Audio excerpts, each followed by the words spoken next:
your most reliable. I mean, it's nice that they are reliable. They just can't be your most reliable guys because you need to throw the ball and run the ball. Do we have a Nelson Aguilar stat line? Oh, we do. I'm saving that for later after we talk about the game. I do want to get, though, to question number 4. We're going to switch gears from the Eagles, but keep it in football. Tony Romo, will he ever play another game, or start another game, I should say. Start another game for the Dallas Cowboys again? Damn. That's because he says he's ready to go, man. 100%. So obviously he's ready to go. He's already putting the pressure on Jera to I don't know, but no, and that's the thing. If you were Tony Romo, yes. a career very good quarterback, yes. right?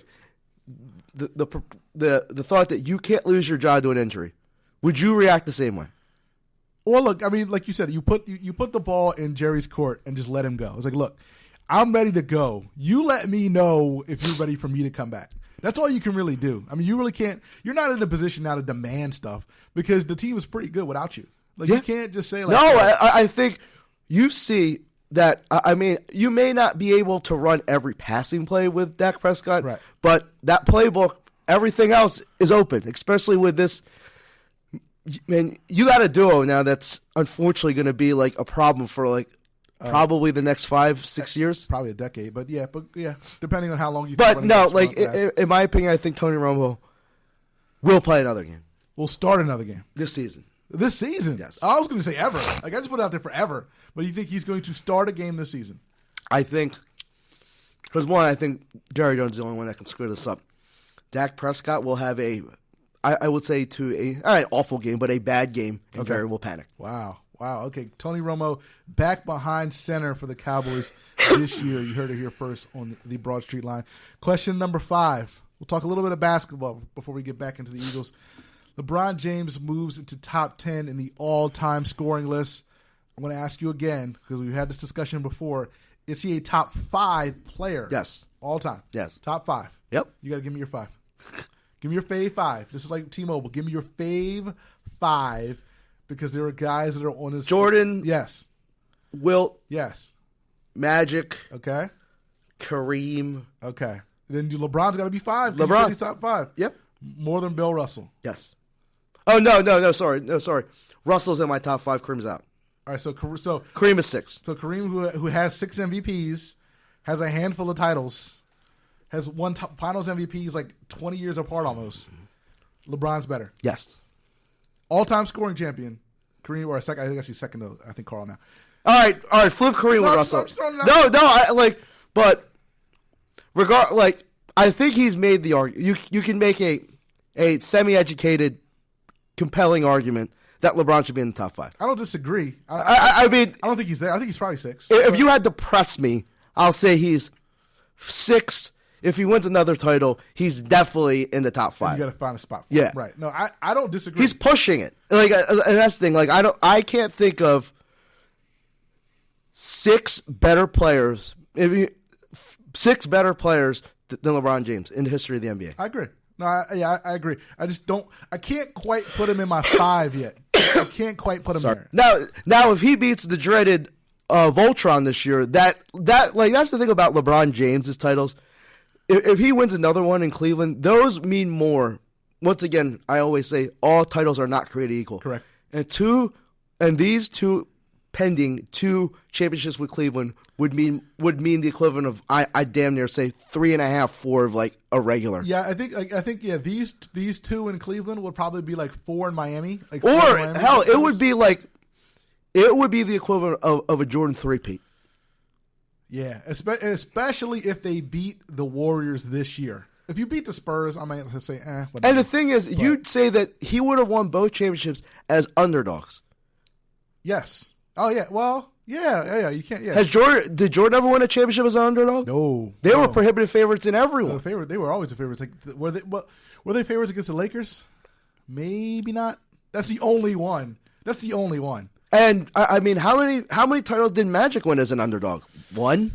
Yeah, probably not many. I mean, one of those Celtics series, but probably 87 they were the favorite. I mean, I guess 85 after they lost to the they lost to the Celtics the first time. Right. That might be one. Right. I mean, even when they lost like, I don't know, Kareem in 80. They were still the Yeah, favorite. they probably were the favorite. So yeah. So, What, like, and I mean, this and like 3 Kevin Durant championships with the Warriors would be equal to one to if they beat if one LeBron championship this year. Yes. Okay. All right. No, that's. I think you're right. I think you're 100% right. That's why I think we should be rooting for the Cavs. And they look really good. I mean, a really good team. But I mean, I think he knows now that he can't be pushing it to 100. Like, he lets Kyrie do most of the cooking in the regular season. Right. I mean, I could see LeBron, like, I don't know, damn near averaging a triple-double this year. I think that's the way to go. I mean, he won't average 25. He'll average. I mean, now you're going to get Magic, like full-time Magic Johnson LeBron. Right. Like, I think you're going to get a lot of 23, 9, and 8s, like, out of LeBron this year, which is probably, I mean, that's the best thing for his skill set. But, I mean, he's a guy who can drop 40 if you want him to, or he can grab 12 rebounds, or he can hand out 13 assists. Yeah.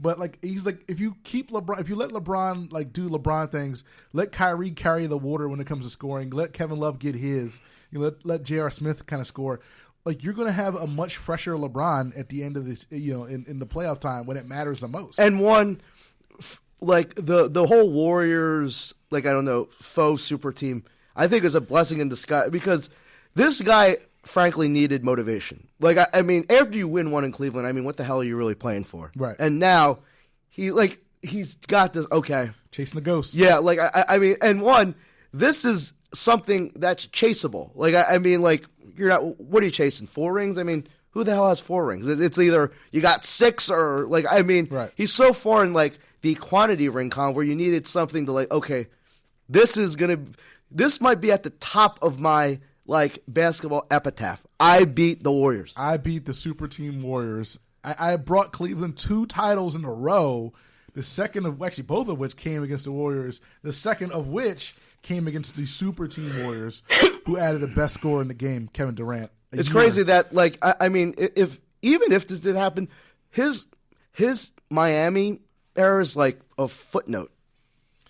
See, I don't think it is. I mean, because, like, that kind of, like, that started, like, not the super teaming, but, like, that was a huge era in the NBA. Oh, no, but for LeBron's, like, I mean, his accomplishments, like, I mean, he won 2 championships, but, right. I mean, people will always talk about the Cleveland title. Yeah, they'll talk in an hour conversation with LeBron. They'll talk about Cleveland for half an hour. They'll be like, "Oh yeah, he won 2 titles with the Heat." Yeah, you're right. Because, like, it's like, and then before that he linked up with his boys and won a couple titles. But let's talk. But let's get back to the Cleveland era. Yeah, you're right. You're absolutely right. Like, now that I think about it, you're right. Like, because again, LeBron going back to Cleveland, being born in Akron, going back to Cleveland, a team that hadn't won anything in anything. If he wins against the people have almost damn near forgotten about the decision. Yeah, I mean, and look, LeBron's a good guy now. Yeah. He's a good guy. He's the guy with the white hat. And I think Dwayne Wade even said is like, you can't. If you ain't a bad guy, you can't relish the role of bad guy because it's just not natural. Like, right. Now it's like all these fugazi heels like Durant and Curry. They're like, oh man, no, you're not. Like you're not. Draymond Green is a heel. Yes. If you had a bunch of Draymond Green, sure it would work. But no, you got guys trying to be heels that are faces. Right. You're absolutely, and it just doesn't really work.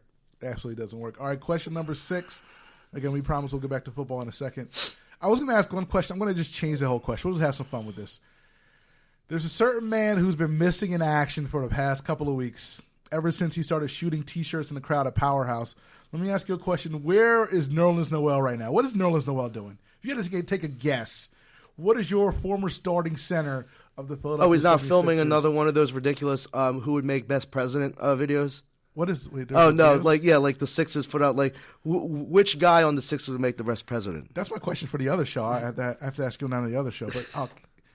But he didn't film. Well, I guess he's in Alabama. So I guess this might have been pre-injury. It probably was. Right now, he's probably he probably doesn't. He doesn't probably own here. He probably rents because he trashes the hell out of things. I mean, he's probably I don't know, pestering his agent. He's like, "Is there a deal done?" I would hate to be Nerlens Noel agent right now because he's probably getting calls every 10 minutes to be like, "Get me the out of here, get me the out of here." What's up with Toronto? Yeah, Toronto. I mean, what's up with Golden State? Wasn't this the trade that should have been made 6 months ago? Should have been. Really should have been made. Is there any arguments now about the Nerlens Noel people saying you shouldn't trade Nerlens Noel. Are there any people No, there? even like, everybody right now has resigned themselves to the fact that like they may not like the outcome, but they resigned themselves to the fact that Nerlens Noel has no business. Can anyone complain about a Nerlens Noel for Terrence Ross trade? No, I mean you could. One, I think you'd actually save face because I thought you would get much less for him now. Yeah, if you get Terrence Ross and Nerlens Noel, like you're almost making out.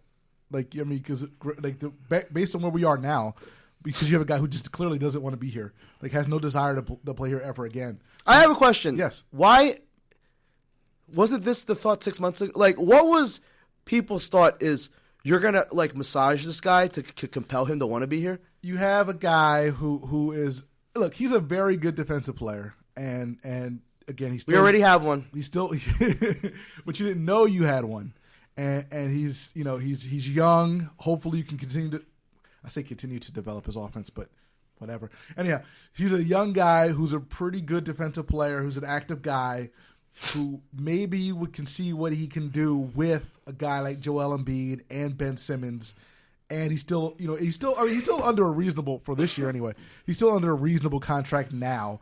And for guys who do what Nerlens Noel does, on the court, maybe you could have re-signed him to a reasonable deal as a backup center. I'm just going to kind of stream of a consciousness. 7'2" gift from God has made all these big men irrelevant. I mean, even Jalil, they needed to stop Jalil Okafor. Like, I mean, you saw a leopard doesn't change his spots. He just, I mean, he's not physically equipped to play good defense. Is he not physically? And I think it's mentally. I just think his mindset is, I'm putting so much on the table offensively, I don't need to give you squad douche on defense. But I'm still like, maybe I'm wrong on this. Like, is it not? Because I think you're right. I think that's part of it.